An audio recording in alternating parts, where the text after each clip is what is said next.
Everyone, welcome back to my channel. ఈరోజు నేను పిల్లల కోసం అలాగే పెద్దవాళ్ళ కోసం బీట్రూట్తో ఒక హెల్తీ రెసిపీ చేయబోతున్నాను. సో ముందుగా బీట్రూట్ని నేను పీల్ ఆఫ్ చేసేసుకొని శుభ్రంగా కడుక్కొని చిన్న చిన్నగా ముక్కలుగా కట్ చేసి బీట్రూట్ పేస్ట్ అనేది రెడీ చేసుకున్నాను. ఆ తర్వాత కాస్తంత గోధుమ పిండి, తగినంత ఉప్పు, కొద్దిగా నూనె వేసి మిక్స్ చేసుకొని ఆ తర్వాత బీట్రూట్ పేస్ట్ని అందులో వేసేసుకొని పిండిని కాస్త వాటర్ వేసుకుంటూ పిండిని అంతా తడుపుకున్నాను. ఎవరికైతే బీట్రూట్ నచ్చదో వాళ్ళు కూడా ఈ రెసిపీ ట్రై చేస్తే పోషకాలు కూడా వస్తుంది, బీట్రూట్ తిన్నట్టు కూడా ఉంటుందన్నమాట.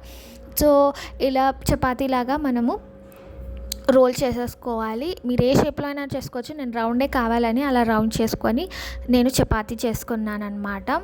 సో రెడీ అయిపోయింది. ఇప్పుడు పెనం మీద మనం ఇరువైపులా రోస్ట్ చేసుకోవాలి చక్కగా. మీరు కావాలంటే దీన్ని నెయ్యితో అయినా రోస్ట్ చేసుకోవచ్చు, లేదంటే నూనె అయినా పెట్టుకోవచ్చు. నేను ఇక్కడ బీనీస్ తీసుకున్నాను, మీరు రైతాతోనైనా ట్రై చేయొచ్చు. నచ్చినట్లయితే లైక్, షేర్ అండ్ సబ్స్క్రైబ్.